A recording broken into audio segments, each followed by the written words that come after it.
গাংনীতে cricket syndicate champion হওয়ার গৌরব অর্জন করেছে সিন্ডিকেট রয়্যালস।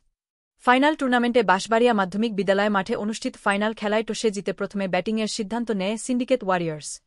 তবে সিন্ডিকেট রয়্যালসের বোলারদের নিয়ন্ত্রিত বোলিংয়ে ৯.৪ ওভারে ৯৬ রানে গুটিয়ে যায় ওয়ারিয়র্সের ইনিংস।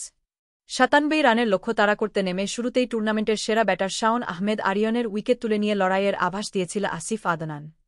তবে ফাইনালের এ মঞ্চে ওয়ারিয়র্সের শিরোপা জয়ের স্বপ্নে বাধা হয়ে দাঁড়িয়েছিলেন ওয়ারিয়র্সের অধিনায়ক ফরহাদ বিন ইসলাম শাওন। ২-৪ আর ৬ ছক্কায় ৩৪ বলে খেলেন ৫২ রানের ছোলমলে এক ইনিংস। ৯৭ রানের লক্ষ্যে একাধিকবার সঙ্গী হারিয়েছেন, দল পড়েছে বিপদে। তবে মানসিক দৃঢ়তা আর আত্মবিশ্বাসী ভূমিকায় শেষ পর্যন্ত ঠিকই দলকে জয়ের বন্দরে পৌঁছে দেন। ব্যাট হাতে অপরাজিত ৫০ আর বল হাতে ১ উইকেটের অলরাউন্ডিং পারফরম্যান্সে তার হাতেই ওঠে ফাইনালের ম্যাচ সেরার পুরস্কার। ম্যাচ শেষে সমাপনী অনুষ্ঠান ও মধ্যাহ্নভোজের আয়োজন করা হয়।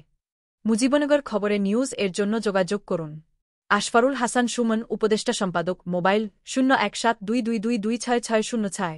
শাহিদুজ্জামান রিপন, যুগ্মবার্তা সম্পাদক, মোবাইল ০১৭২৩০০৪৩০০। অধ্যক্ষ মহসিন আলী আঙ্গুর, সম্পাদক ও প্রকাশক, মুজিবনগর খবর.com, মেহেরপুর।